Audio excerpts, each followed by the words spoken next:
Welcome back to True Crime with the Bad Girl and the Playa. I am Benny Scala, a.k.a. the Playa, and I'm here as always with my partner in crime, the Boston Bad Girl, the siren of Scituate, the delightful Brittany Brown. Brittany, how are you today? I'm awesome. Happy to be doing this. How are you? I'm great. I'm here with Bree. Hey, Bree. She's a fan of true crime as well, maybe even a perpetrator of sorts. Well, my fellow true crime enthusiasts, we have, I think, quite the episode for you guys today. We're going to talk about, in my opinion, one of the most sadistic and scariest human beings that ever walked this earth. Now, if our crack production team gets this right, you're going to hear about a 20-second snippet of a song at the beginning of this episode. Now, the crooner in this episode is not Slim Whitman. It is not Frankie Lane. It is not Bobby Vinton. Who's the other? Bobby Rydell. Nope. It is our subject of the podcast tonight, the one and only Charles Manson, believe it or not. Now, if anybody asked a young person on the street in the fall of 1968 what Helter Skelter meant to them, they would probably say, oh, that's one of the songs on the new White Beatles album, right? In 2023, you ask somebody what Helter Skelter means, I got to think 95 out of 100 people are going to say, oh, that had to do with Charles Manson. Completely Definitely changed the definition and made it a permanent part of American infamy. And Manson and his cult, in a 48-hour period in the summer of 1969, struck so much terror into the hearts of America that people still get, they get goosebumps thinking about the guy 54 years later. So what I'm going to do, we're going to alternate the last time. I'm going to talk about a subject, and then I'm going to turn it over to Brittany. We're going to go back and forth. So I'm going to talk about his early years, Manson. So just like our killer last week, the Boston Strangler, Albert DeSalvo, Charles Manson's a product of a broken home, and I don't even want to say broken, more like shattered. Yeah. This guy had no chance. Manson was born Charles Miles Maddox in Cincinnati on November 12th, 1934, to a 15-year-old prostitute named Ada Kathleen Maddox. And Ada believed that an older gentleman named Colonel Walker Henderson Scott Sr., that's a mouthful, was Manson's father. And it was never actually proven biologically, but she did take him to court and won a paternity suit in 1937. Now, Manson never met the guy. Now, Manson's mom actually did marry several times. One time to a man named William Eugene Manson, and that was several months before Charles was born. And even though the marriage didn't last very long, Charles kept his last name.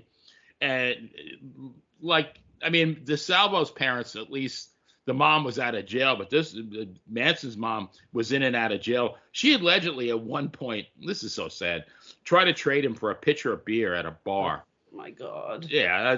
During this time, Manson was sent to live with his relatives in West Virginia. And eventually, Manson and his mom moved to Indianapolis, where Manson's mother married someone she met in an AA meeting. And I mean, besides Match.com, what a great way to meet your next ex, right? So now Manson's first known crime was setting his school on fire at the age of 9, rather. I'm thinking back, how do you like school, Charlie? Closed. I guess he didn't like it. So what I'm going to do, I'm going to turn this over to my delightful co-host, and she's going to tell you about Charles Manson's teenage years. Yeah, wonderful. What a horrible start, though, right, Brittany? What a horrible start. I'll trade you for a pitcher of beer. Yeah. Imagine. That's a first. I mean, hopefully it was a craft beer, not like what's the really bad ones? Genesee Cream Ale was the one of my youth. We could get a case for $3. Yeah, or Schlitz. Oh God, I cramp. My stomach hurts just thinking about Schlitz. Right. So this poor little guy, and I mean little, at the age of 13, he was sent to the Gibault School for Boys in Terre Haute, a reform school run by Catholic priests. Oh, isn't that wonderful? Oh, yeah. You mean you go from bad to worse, right? right? And a year later, he commits his first robbery, stealing $100. Now, this is back then. Yeah, So that was that's that going was to be a some lot that of was some money, good money back then. some good money from a grocery store in Indianapolis. And then in 1949, he was caught committing petty theft and sentenced to Boys Town in Omaha, Nebraska. So what is this, his third stint now? Oh yeah. He escaped after 4 days because he doesn't like any of those schools.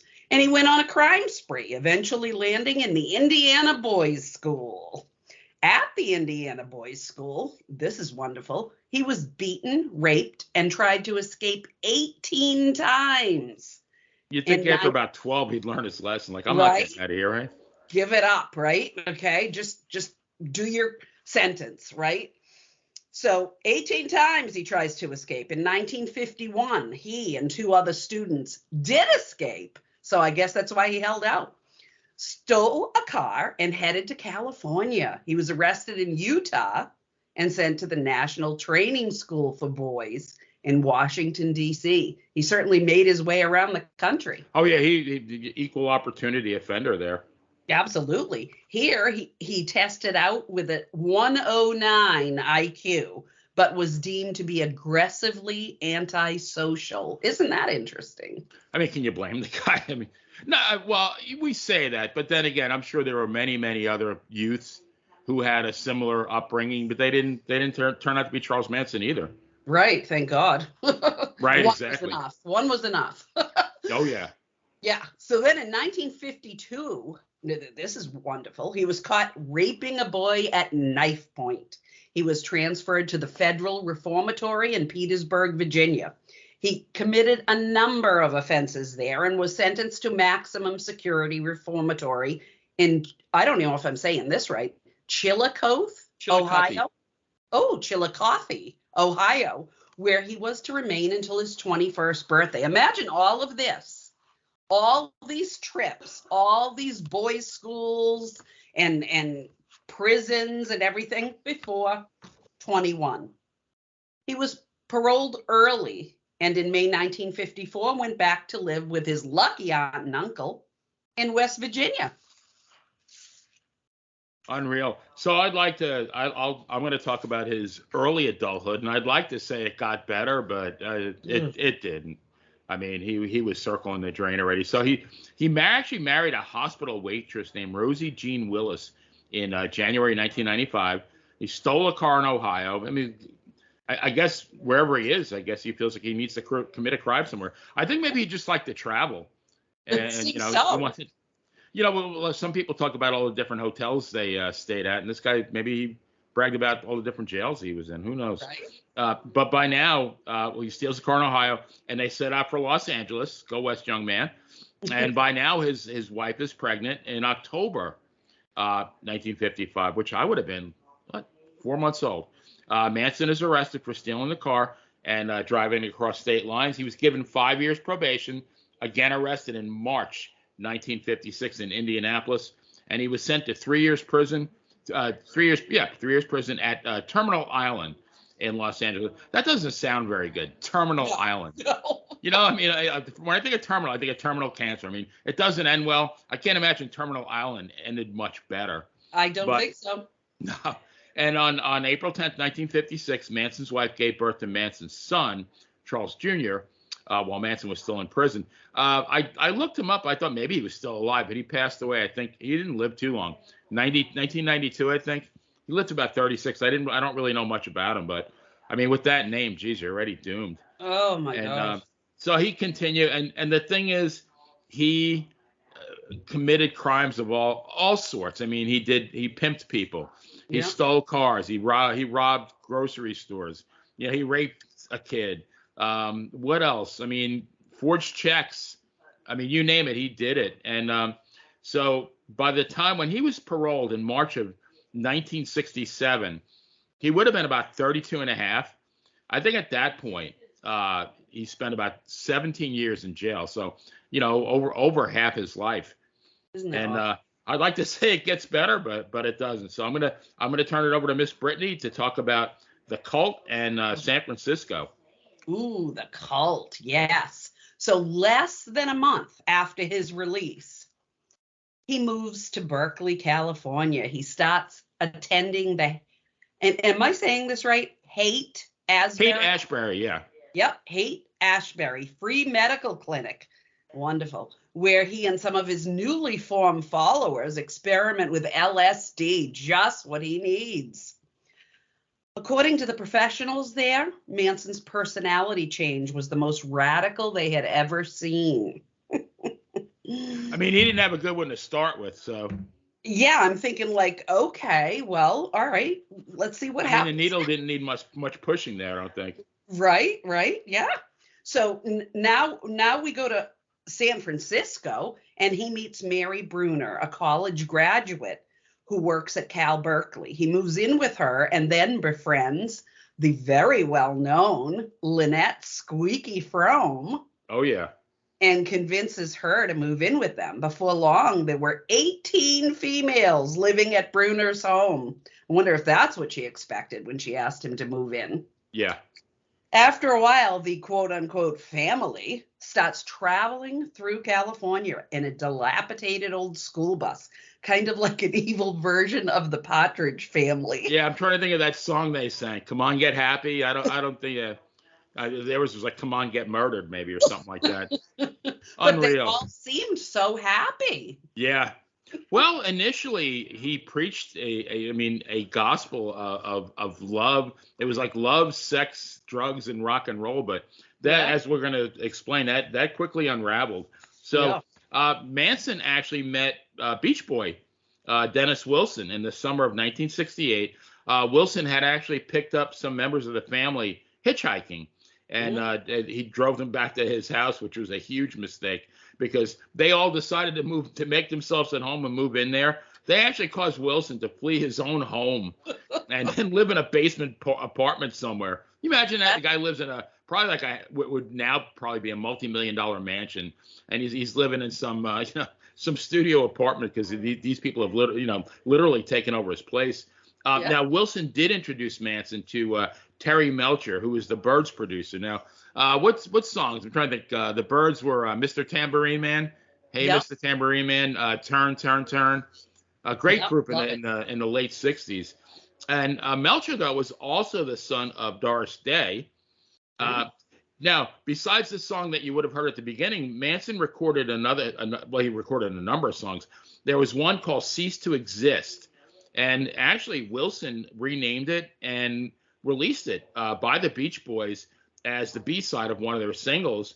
And they asked Wilson, well, why didn't you give Manson credit for it? And they said, I gave him about $100,000 worth of stuff, which I'm thinking that the family probably helped themselves to the $100,000 of stuff. But so Manson was told by Melcher that he would, quote unquote, get back to him. And Manson, I think, was, even though he was street smart, I think he took it at face value that, this guy said he'd get back to me. He said it was great. Well, of course, the guy was blowing smoke up his ass, never got back to him. Yeah. And after that, Manson and a couple of the family members went to visit Melcher at his house. They had been there before. The only problem was Melcher no longer lived there. The house was now rented. And this becomes like very, very impactful later on. It was now rented by film director Roman Polanski and his wife, actress Sharon Tate. And Manson took the rejection by Melcher as a rejection by the establishment. He won. Now, we always talk about in wrestling, what if? What if Magnum TA didn't have that car wreck with his Porsche? I mean, guy would have been maybe one of the greatest I think one of the greatest of all time. What if Melcher actually signed Manson to a recording contract? How would this have turned out? I can't even imagine. Right? I mean, it sounds like in his own way he really wanted to be a part of the establishment. I mean, he had been rejected. And I'm trying to play amateur psychologist, and that was one of the disclaimers. Neither Brittany nor I or our psychologists, forensic experts, detectives, anything. We just happen to love true crime, and everything here is our opinion. But I really think that for 30-something years, the guy was rejected. I mean, his own mother tried to trade him for a pitcher of whatever it was, Schlitz, not Heineken, but And this, he did have a musical talent. I think he learned how to play the guitar in one of his numerous stints in jail. Had plenty of time, took the time to write some songs. And this now, I'm meeting with the Byrds producer, and I'm hanging out with one of the Beach Boys. This is my big chance. And then when that got dashed, I think that was probably one of the last straws for him. So Brittany's going to talk about, it's called It Continues to Unravel, and when they moved to Spahn Movie Ranch. Yes, absolutely. That was in August 1968. After being evicted by Wilson, Manson and family happened upon Spahn Movie Ranch, once used as a TV and movie set for Westerns, but now a horseback riding venue. Manson and his family were allowed to live free at the ranch in exchange for assisting 80-year-old owner George Spahn. I think part of the assisting was the women had to perform sexual favors. That is correct. Yeah. That is absolutely true. So I had to add that in there. Right. So yeah, they all took care of good old George, literally. And they also cleaned up and kept everything all nice and tidy. And it was during this time that Manson developed his helter-skelter philosophy. There would be a race war between the blacks and whites, which the blacks would win. However, the blacks would need someone to assist them. And that is where Manson would come in, because he believed that the Beatles song was talking to him directly. Imagine that. Even back then. Ugh. The mood of the ranch turned from unbridled sex and love to preparation for the upcoming war. Yeah, it gets worse and worse. And he really thought that, it wasn't like he heard this Beatles song and wow, this kind of portrays what we're trying to do. It's like he really thought that Lennon and McCartney were talking directly to him, telling him to do what he needed to do. But so here's where it really totally unraveled. So on July 1st, and this is the summer of 1969, Manson shot a 22-year-old drug dealer named Bernard Crowe in a drug deal gone wrong. And now Manson thought, number one, that Crowe was a member of the Black Panthers, and number two, that he killed him. And both assumptions were incorrect. But Spahn Ranch, and this is kind of really where now they're preparing for war. It was in high alert in anticipation of retaliation from the Black Panthers. Manson actually went to the Straight Satans motorcycle club. Now there's a wholesome group, right? Yeah. To act as security for the ranch. And here's the first one. Now, everybody, when people think about Manson, the Manson family, they always think about the two murders we're going to talk about in a little bit. Sure. But the first one actually happened on July 25th. So Manson family members, Bobby Beausoleil. What a beautiful name, too, Beausoleil. And so I'm gonna show off my 8 years of French because I never really get to use it. That means beautiful son. Not so much, though. Mary Bruner and Susan Atkins. And they visited a music teacher and a UCLA PhD candidate, Gary Hinman. They were trying to get him to join the family, but what they really wanted, they had heard that he recently inherited about 20 grand, and they needed money. And so this is a quick 20 grand. And Hinman said he didn't have any money, so he actually was stabbed to death by Beausoleil. Now Manson was there at one point. This happened over a span of a couple of days. Manson actually, I believe, tried to slash Hinman's ear off with a sword. Yep. But he wasn't there when the actual murder happened. Beausoleil was found several weeks later, sleeping in Hinman's car, still wearing the same bloody clothes. So I guess intelligence wasn't one of his fortes because. And what do you think? What do you think is going to happen? Cop sees you in an obviously stolen car wearing bloody clothes.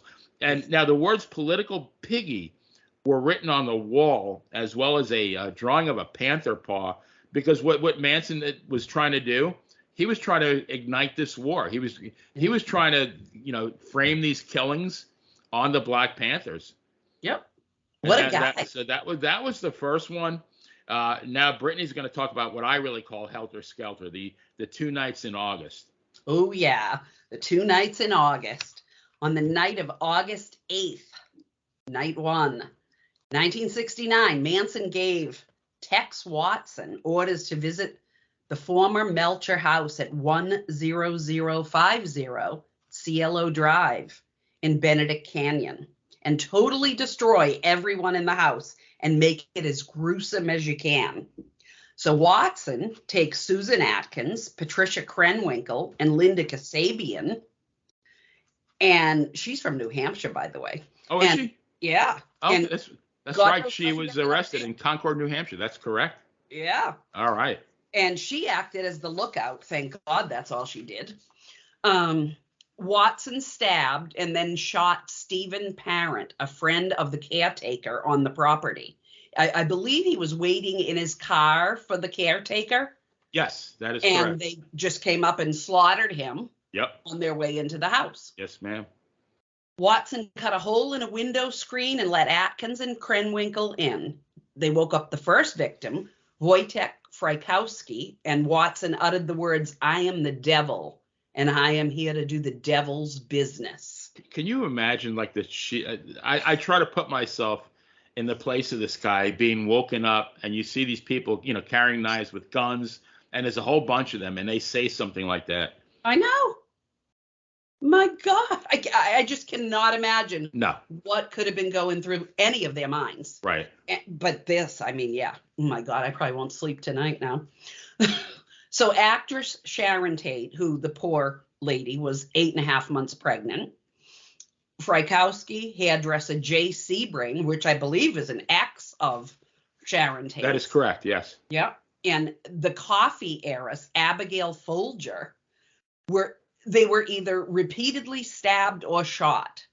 Frykowski actually managed to escape the house, but was both pistol whipped and stabbed by Watson on the front lawn, I believe.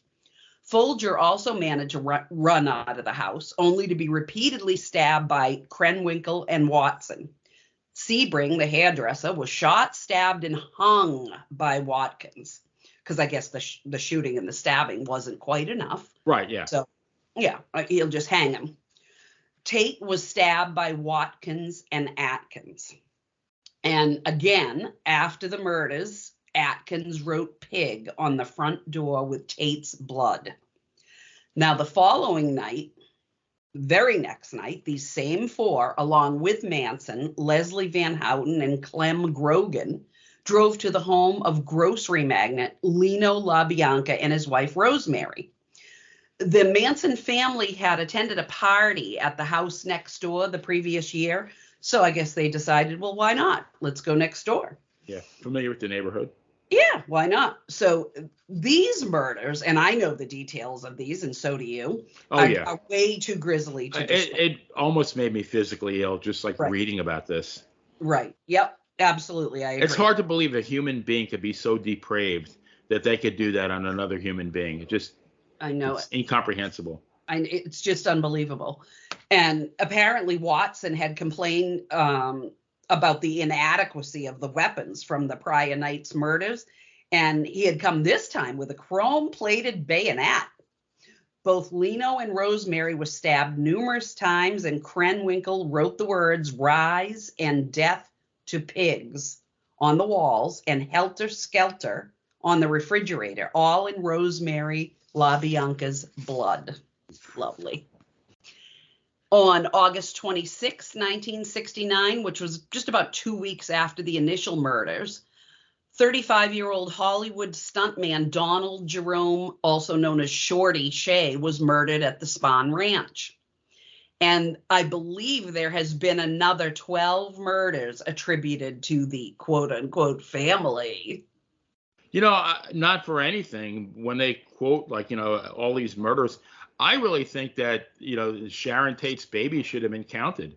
Absolutely. The woman was, she was, if she gave birth, not even premature, well, it would be prematurely, I guess, 8.5 months, but that baby would have a 99% chance of surviving. That was a fully developed human being. I don't know why that was not, that child was not counted as well. I totally agree. And she reportedly begged for her life. She even said, let me just, let me have my baby and then you can come back or something like that. It's so sad. I have to be honest, and I don't know how you feel, but doing the research for this podcast. Now, obviously, I was 14. in 1969. I remember it. I mean, I remember watching it on the news, and I mean, just feeling pure horror. And over the years, I mean, I kind of knew. I mean, Manson was always in the news here and there, but actually doing the research and seeing like how they lived and what they did to these people, it almost made me sick. It just like I said, it's just so hard to believe that people could be that depraved and that twisted, that any of them could do anything like that. It's terrible. So now I'm going to talk about the investigation and capture. So on August 10th, the Los Angeles Sheriff's Department, which had jurisdiction over the Hinman murder, which had happened at the end of July, informed the LAPD, who discovered the Tate crime scene, that there was similar writing on the walls at the Hinman murder scene. And the LAPD, thinking that Tate murders were drug-related, the detective, they ignored this and other clues. Pure genius. And then 2 days later, the LAPD ruled out any connection between the Tate and LaBianca murders. There was a line in the movie Home Alone when one of Kevin's sisters said to him, "Kevin, you're what the French call les incompetents." that went through my head when I read it. Like these are trained law enforcement professionals. So now 4 days after that, about a week after the murders, Manson and about 25 others at Spahn Ranch were arrested for suspected auto theft. What they had been doing was, I believe, stealing VW Beetles and converting them into dune buggies. Yep. And in another stroke of brilliant police work, since the search warrant was outdated, they were released. Great. This is like, what was that movie, The Keystone Cops? Yeah. Yeah, that's what it reminds me of. And exactly. Now, at one point, the Hinman murder was being investigated by the LA sheriff, and then there was two separate LAPD detective squads on, both the Tate and the LaBianca murders, because they thought that all of these weren't related. So think of all the manpower that was, and legwork that was wasted because they couldn't get their stuff together. And now Manson and the other family members, they eventually were rearrested for the VW Beetle thefts. One of them was Susan Atkins, who evidently had the gift of gab, and she, chatted to her cellmates and told them about the family involvement. And, now based on this, arrest warrants were issued for Watson, Krenwinkel, and Kasabian. And so Watson was from Texas. He got arrested there. Krenwinkel was from Alabama. She was arrested in Mobile. But like you said, Kasabian voluntarily surrendered in Concord, New Hampshire. So eventually enough evidence was collected, including some bloody clothes from the Tate murders, which they weren't discovered by the detectives. They were discovered by a Los Angeles ABC news crew. Imagine. And they managed to connect the family with all the murders. So Manson, Atkins, Krenwinkel, and Kasabian were all charged with 7 counts of murder and 1 count of conspiracy. Leslie Van Houten, who wasn't present during the Tate murders, was charged with 2 counts of murder and 1 count of conspiracy. Now, Kasabian turned state's witness and was granted immunity because she agreed to testify for the prosecution. Probably a very wise move. I believe that she was she didn't really do much of anything. She was a lookout. Right. So she really didn't have any involvement. So she would probably be the one that would be the most approachable. Hey, you really didn't do anything wrong. Tell us what happened. We'll cut you a deal. So she did. And so Brittany will actually tell us now about the trial. Very interesting. Trial. Yes. Oh, my goodness. The trial began on June 15th, 1970. Manson initially received approval to represent himself. Imagine. But after violation of a gag order and repeated nonsensical pretrial motions, this was rescinded. Very good move. Good move. The trial was disrupted on numerous occasions, which I think many we have seen on news clips over the years. We saw some pretty crazy things, and including the best one ever, Manson and family carving X's in their heads. Maybe they were going to start playing tic-tac-toe and they only got up to the X. I don't know. Yeah, I don't know. Because typically you start with an X in the middle, so. Normally, yeah. But, these guys, all X's. They had them all. October 5th, Manson was denied permission to cross-examine a prosecution witness who the defense failed to cross-examine. Upon being denied, Manson jumped over the defense table and tried to attack Judge Charles Older. Manson was wrestled to the ground and led out of the courtroom. And I think that's another scene they showed over and over throughout. Oh, yeah. And supposedly the judge started packing a pistol after that. Oh, yeah. Wow. I don't blame him. Oh, yeah. Absolutely not. Yeah. So the prosecution rested its case on November 16th. 3 days later, the defense rested without calling a single witness. Manson had reportedly told Atkins, Krenwinkel, and Van Houten to testify that he, meaning Manson, had no involvement in the crimes, but this was denied. So on January 25th, 1971, the four were found guilty on all counts. Then on April 19th, 1971, they were all sentenced to death, which eventually was changed to life after the death penalty had been abolished in California. Tex Watson was tried separately and found guilty of 7 counts of first-degree murder and 1 count of conspiracy. He was also sentenced to death, which again was changed to life in prison. Now, Benny, you are going to tell us all where they all are now. Where are they now? So let's start with the star, Manson. So Manson died at a Bakersfield, California hospital. I think he had colon cancer at the age of 83, November 19, 2017. So he, after being in prison for 48 years. So if you tack on the 17 before he got to California, out of an 83-year life, he was probably in jail for 65 out of 83 years. Imagine that. And starting trouble the other 18. Absolutely. Unreal. Now, Tex Watson is still alive. He'll be 78 on December the 2nd. He's been in prison for the past 54 years, and he's at the Richard J. Donovan Correctional Facility in San Diego. Susan Atkins died at the Central Women's Facility in Chowchilla, I think it is, California, on September 24th, 2009, at the age of 61, after spending nearly 40 years in prison. Patricia Krenwinkel. So there's 2 of them who are still, actually 3 of them are still in prison. She's still alive. She's incarcerated at the California Institute for Women in Chino, and she'll be 76 on December 3rd, and she's been in prison for the past 54 years. So you're talking about people who, they were like 21, 22. I think Susan Atkins, I believe, was like 20. Yeah. These are young kids. Now, Van Houten, she's 74. She was actually released on July 11, 2023, after serving nearly 50 years in prison. She was the one, actually. The Tate LaBianca murders were committed around 2 weeks before her 20th birthday. Bobby Beausoleil actually turned 76 today, and he's been in prison for the past 54 years. And he was only convicted for the murder of Gary Hinman. He's serving a life sentence at the California Medical Facility in Vacaville. And then the infamous Squeaky Fromm, who was not there during the murders, but she was arrested on September 5th, 1975 in Sacramento after a failed assassination attempt on then President Gerald Ford. So she received a life sentence. And on December 23rd, 1987, she escaped from federal prison camp Alderson in West Virginia. She got captured 2 days later. Merry Christmas, on Christmas Day, and was incarcerated at the Federal Medical Center in Carswell in Fort Worth, Texas. And she was paroled on August 14th, 2009, after 35 years in prison. But one thing I want to go back on, Tex Watson was a honor student in high school, was the captain of his high school football team. I think he set several records in track and field. I think Susan Atkins was studying to be a nun.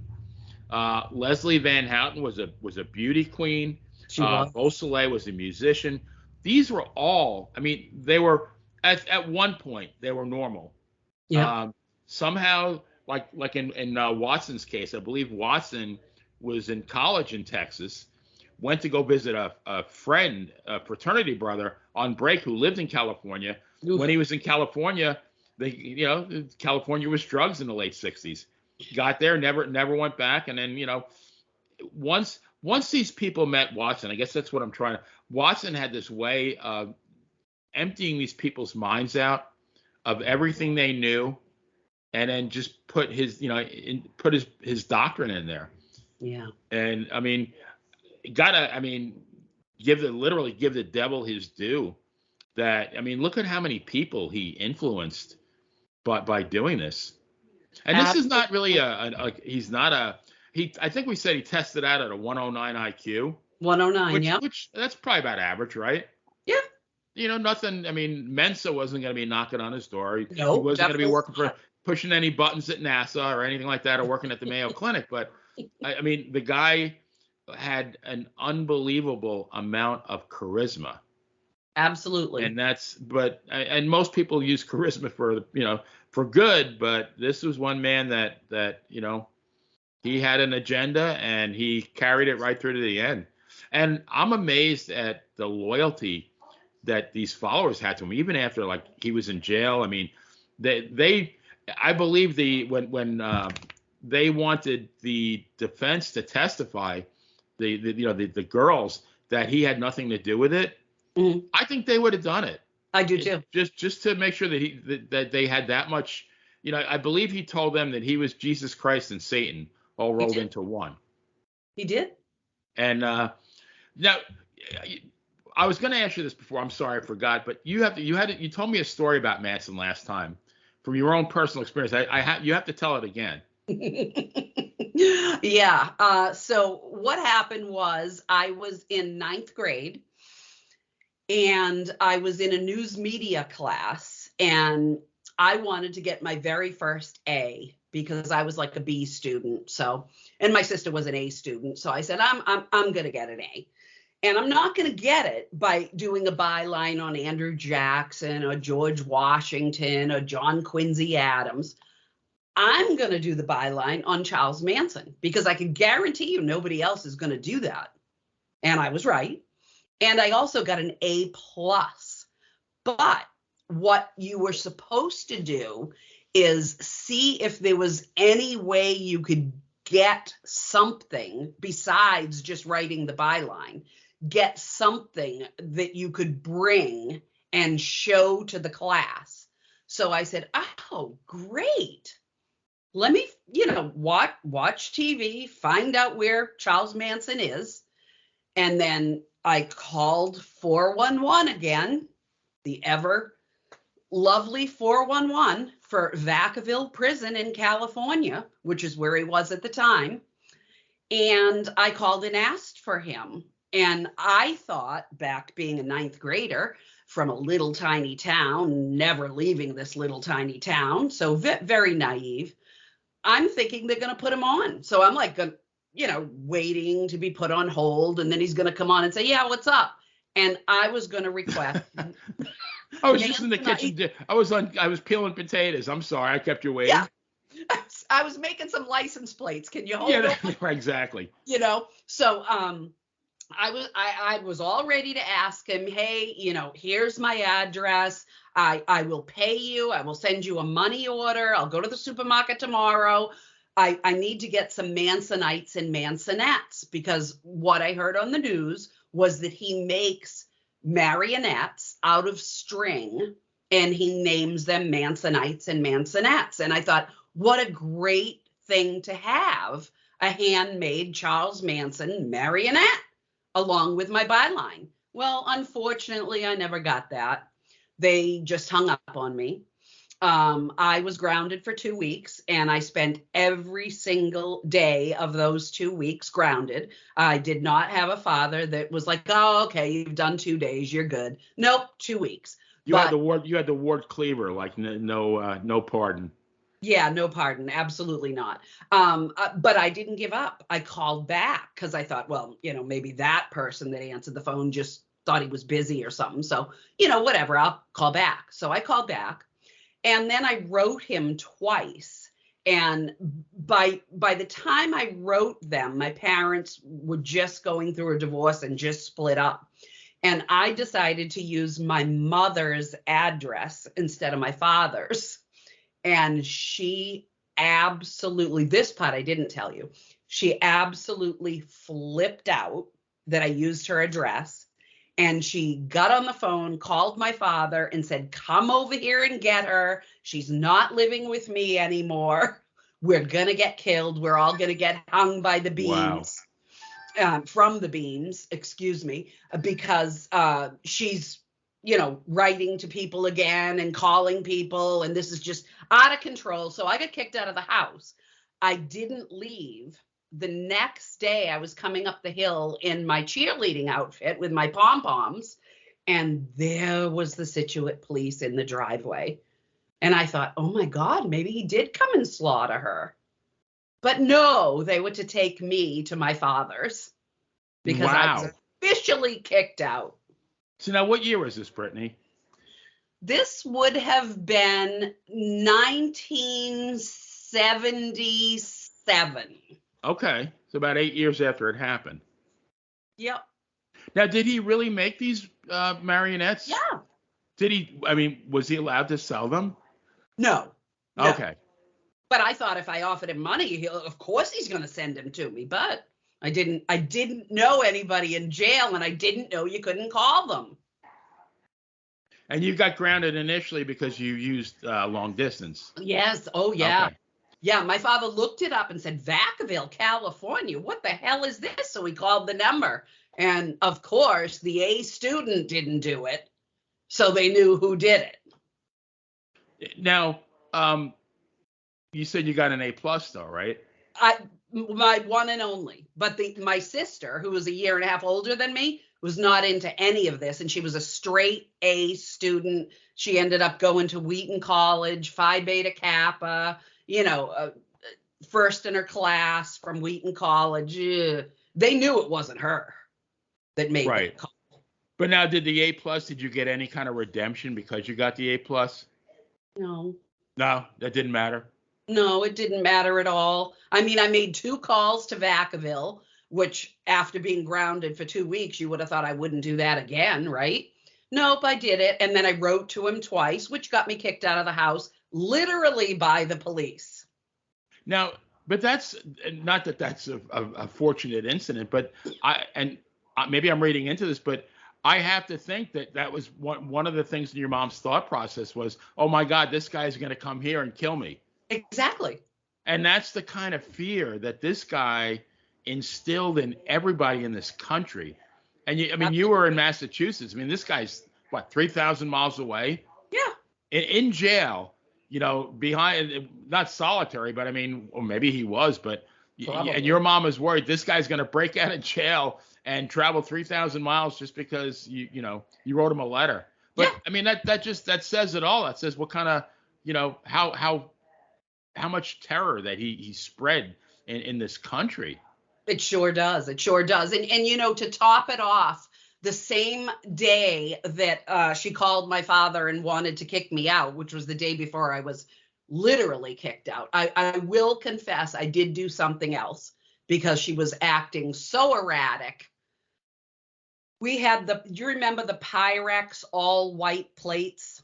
Oh, yeah. That everybody had, right? Oh, yeah. Well, you had it as a requirement. Yeah. Big fan of ketchup here. I love extra ketchup. We had hamburgers and French fries that night. This is, again, the night before I literally got kicked out. So when my mother came to collect the plate, I wrote pig in ketchup. And I handed her the plate. And I made my eyes this big when I turned around. Well, there was my sister, and my sister's very first boyfriend was sitting there, and they just lost it because they knew I was just messing with her, right. But she lost it, broke the plate, screamed, hollered, that's it, I've had it, so yeah, off to dad's, shipped to dad's the next day. And now, that's after where that, was there any more Manson activity after that? Definitely not. I'm assuming that did you follow the guy over the years, though? Did you keep track of him? Oh, yeah. It was kind of like a joke because I did that to my mother. So, my mother only died about 8 years ago. And, I would bring it up every now and then. I would bring it up. And she still, to the day she died when she was 81 years old, she still gave me the scariest eyes and says, I still can't believe you put my address as the return address on that. I knew he was going to come out and get me. And I said, Mom, don't you know that he's never going to come out? And I have to say, I'm shocked that anybody that got convicted on those crimes got out. I was going to ask you that, like, because one of them. Yeah. I mean, how do you justify, at least, I mean, the only way to me that you should be paroled is if somehow you can bring one of these people back to life, because you snuffed out human beings, no matter what. Yeah, you're sorry, you're a model prisoner, but nothing brings those people back to their families. I know. And you know what gets me is I believe all of the ladies were model prisoners. So why is it that, all right, so one died in jail, all right? And then the one, I think the one that just got out is the one that actually cut the baby out of Sharon Tate's stomach. It might have been, yeah, Van Houten. Yeah, so that kind of floors me that she got out. And then Patricia Krenwinkel, she's still in there. Yes. Imagine being her. I'd be like, hey, she got out. Right. Yeah. Well, what's wrong with me? Yeah. I'm so shocked that I've been following this since I was that age, and that one of them actually got out this year. I can't believe it. I never thought I'd see it. Well, Watson, I think, actually got himself a bachelor's degree, and he became an ordained minister. He became a born-again Christian. But I'm sorry, like, I mean, good for him, but Yeah. like, I couldn't be a part of his congregation. No. I just couldn't. No. And he'll never see the light of day. No. Oh, definitely not. No. Because he was like the guy right under Manson. He was Manson's right-hand man. Yeah. Correct. He was there for every murder. Yeah. And yeah, I mean, God only knows. I think he was present for all 9 of them. And I don't know if he was present at the other 12, but I mean, you're talking about now you're talking about like a Bundy like serial killer almost. Yeah. Yeah. So yeah. And imagine how many we don't know about. Correct. You know? I'm sure there's it's like any of these. What's his name? Trying to think, it was Gary Ridgway, the Green River Killer. Yeah. He confessed to 48. Could be 148. Who knows? Absolutely. And with the bungling at the beginning that the LAPD did, how many more were there that they didn't put together? Right. Crazy. And I mean, I don't know what Manson's deal was, but I mean, it seemed like there was enough. I mean, he had enough body of work as a criminal that he probably should have been in jail in 1969. Absolutely. And none of this would have happened. Absolutely. I know. And can you imagine that those people, several of them in the family, quote unquote, were from great families, middle, upper class families. And imagine what LSD does to a person to make them do these things. Yeah, like I said, I think Atkins wanted to be a nun. One of them was a beauty queen in high school. Yeah. And just, the minute Manson got them, he completely, almost like he had a vacuum cleaner and he sucked out whatever was in their brain, and he put in whatever he wanted them to believe. Yeah. I mean, is that what LSD does? Because I've never known anybody that's done LSD. Is that what it does? I don't know. I mean, I have to plead ignorance, and I'm very glad I can plead ignorance. I know, right? Yeah. But yeah, it makes you wonder. He's like this Svengali little guy, getting everybody to do exactly what he tells them to do. One of the things that supposedly he did is whenever he got his family members high, he took way less than they did because he wanted to stay in control. And this way he could continue to manipulate them. So, I mean, for a guy with a 109 IQ, he was pretty crafty. Yeah, pretty crafty. But I guess growing up on the streets, and he wasn't a big guy. I mean, he wasn't physically. I mean, he was very menacing when you looked him in the eye, because I mean, it was like looking at the eyes of the devil. But I mean, it wasn't like, I mean, if you were in a boxing ring with the guy, it's like, man, I could squash this guy. But oh my God, yes. It's what he represented that really was scary. Yeah, it was very scary. But imagine, he must have been beat up so much. I mean, as a grown man, he was only what, 5'5", I think. He was 5'5" on a good day, probably like a buck 30. I mean, Yeah. yeah. And there's some big boys in prison. Oh, yeah, I can only imagine. And I mean, even as a kid, if he was only 5'5" as a grown adult, imagine how small he was as a kid when all Yeah. that stuff was happening to him. Yeah, I mean, like we said, there's many people in life that overcome unbelievable obstacles, but not everybody has a strong constitution. And this guy just, I mean, the deck was stacked against him so much, and he just didn't have it in him to overcome. And the shame is he probably could have, I mean, he could have been a decent musician if he kept at it. I mean, he probably could have did something else. I mean, it seemed like he wrote songs. He had some modicum of talent. Yeah. Just that, I mean, this is the way he chose to go. Yeah. And he never veered from it till the day he died. No. Never said he was sorry. Never, Nope. Never said I made a huge mistake. I mean, nothing. He was right up to the very end. Yeah. Unbelievable. Unbelievable. And all the kids that he had over the years too. I heard there was about 4 or 5 of them that he had. Well, I know he had one with Susan Brunner. I think his name is Valentine Manson, and I believe he is still alive. The first one is passed away. The one he had in 1956, I believe. He's gone, but the Valentine is alive, and there has to be more because I mean he was having sex with everybody at that ranch. How could you not? Everybody. And I know when he passed away just a few years back, his grandson, who is the son of Charles, the one that passed away. Okay. I believe Charles Jr. killed himself, if I remember correctly. Oh, okay. I didn't know that. All right. I believe he did because he could not stand living with the shame. Oh, yeah. I mean, I could see that. I could definitely see that. Yeah. Yet the grandson, he's on Facebook. He lets you know who his grandfather was. He went and did all the interviews. He Really? Okay. Oh yeah, he raised money for the services, and I actually purchased one of the leaflets from the service, so I have that in my murder memorabilia room. Wow. Yeah, and so that paid for the service, selling all those. I think he had 250 of them made. Okay.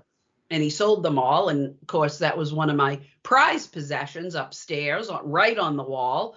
One of the only things I ever had to sign for. Okay. Proud of that. I mean, even out of evil, sometimes good arises. Yeah. Well, I mean, this grandson of his, he's a good looking guy. He's younger than me. He's probably, I don't know, maybe around 40. He married, got children, but he has no problem telling who he is, yet his father couldn't live with it. But he leads a normal life, Wow. I'll tell you, if I was related to him, I wouldn't let anybody know. I'd change my name. God. That's what I would do. Absolutely. Crazy. Just to have that stigma, hanging over your head in this world, it would not be a good thing. Yeah, especially Junior, huh? Right. Yeah, absolutely. Jeez. At least Valentine's a Valentine. Did you enjoy this, Miss Brittany? I loved it. I thought this was the best one. So good. How about you? I agree. So should we come back and do another one? Absolutely. All right. Well, we're going to figure out what we're going to do. Hopefully you folks out there enjoyed this as much as we did. Hopefully you learned a thing or two. I mean, I have to say I absolutely learned. I mean, I knew of the crimes, but I did learn a lot more. Probably more than I maybe wanted to know.